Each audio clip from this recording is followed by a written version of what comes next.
MPSC पूर्व परीक्षेवर पावसाचं सावट पाहायला मिळतं। 28 सप्टेंबर पासून ही पूर्व परीक्षा खरं तर घेण्यात येणार असल्याची माहिती आहे। आयोगानं परीक्षा पुढे ढकलावी अशी मागणी विद्यार्थी आणि पालकांनी केली आहे। स्पर्धा परीक्षेची तयारी करणाऱ्या विद्यार्थ्यांशी संवाद साधले आमचे प्रतिनिधी सचिन बडे यांनी। पाहूया। राज्यभरामध्ये जोरदार पावसामुळे शेतकऱ्यांचं प्रचंड नुकसान झालंय आणि अशामध्ये शेतकऱ्यांच्या मुलांनी एक मागणी केली आहे ती म्हणजे ज्या काय परीक्षा आहेत एमपीएससीच्या परीक्षा आहेत त्या पुढे ढकलण्यात याव्यात।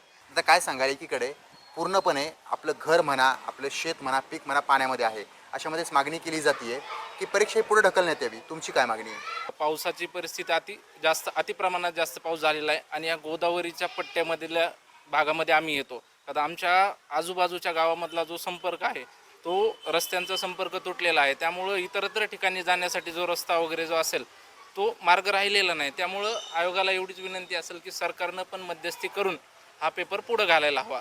की मी आता संभाजीनगरला राहत आहो तर मला जवळचं सेंटर द्यायला हवं, परंतु सरकार काय करत आहे की सेंटर इथं न देता 100-150 किलोमीटर देत आहेत। आता माझ्याजवळ पैसे नाहीत म्हणून सर मी स्कॉलरशिपचा फॉर्म भरतो। आता इथल्या दूर जायचं कसं हाही प्रश्न पडत आहे सर खूप मोठा। तर सरकारने याबद्दल सुद्धा विचार करायला हवा आणि शेतकरी व पूर्ण महाराष्ट्रातल्या शेतकऱ्याचा सुद्धा विचार करायला हवा। काहीतरी आता काही शेतकऱ्यांचे शेतं खरडून गेलेले आहेत, त्यांना सुपीक माती टाकावी लागेल शेतात, तर त्यांना तुटपुंजी मदत न देता जास्त मदत करायला हवी असा म्हणजे सरकारने विचार करायला हवा या गोष्टीबाबत।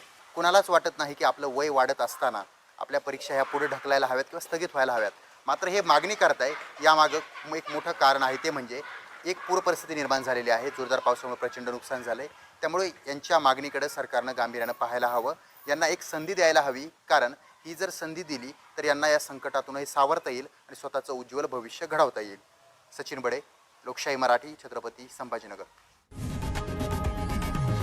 लोकशाही मराठी, ऐका, पहा, जागरूक रहा।